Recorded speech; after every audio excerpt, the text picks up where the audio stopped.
when I was out there with him, I had about a 3.5 foot, 4 foot water moccasin come dead at the boat. Tried to smack him away with the rod, and well, that just ticked him off. He backed up by, I don't know, 6-7 inches, coiled back a little bit, come at the boat again. So I smacked him a little bit harder with the flipping stick. He backed up, and I guess that really made him mad. He come at me pretty hard that time. He was still in the water. So I went ahead and I cracked him a good one. He went a little, laid over a little bit and popped back up. He thought about coming at me again. But he changed his mind. He went under the boat, come back up on the other side, and trucked on to the bank. So, you know, that was good. A little bit of a scare for the family. They're not used to that stuff. I'm really just recording a little bit of prep work for the tournament and making sure that this GoPro does all right. See how long a video I can get out of it. I know out of that 8,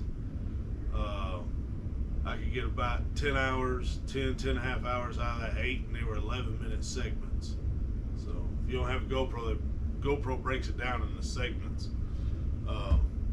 So I don't know how long this 10 is going to record before it goes to the next segment. Is I guess what I'm getting at.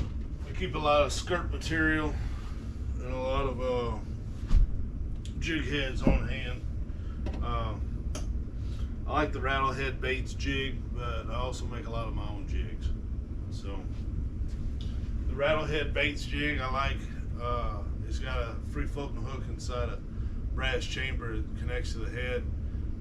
It's a good jig, open water, around some light cover, but when I start getting in real heavy cover, I prefer a beefier hook.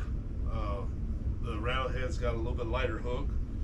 I want a beefy hook whenever I get into heavier cover, because I want to stick him and move him fast. So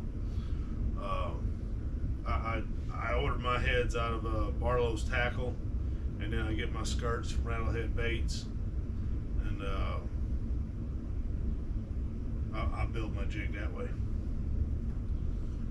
I like a jig that will stand up.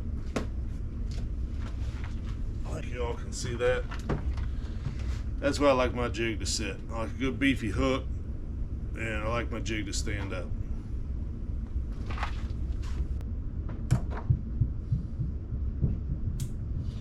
A lot of people ask what knot I use. I use a Palomar for pretty much everything. Pretty much everything is a Palomar knot. That's what it is. I like that knot. It's an easy knot. It's a strong knot. I've tied it so many times. I've tied it in my sleep. So I got faith in it. It's a really good knot.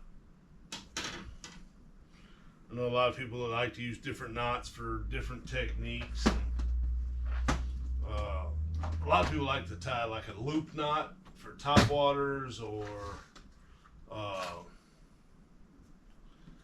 what you call it, jerk baits and things like that. And hey, that's great. You know, if that's what you like, have at it. More power to you.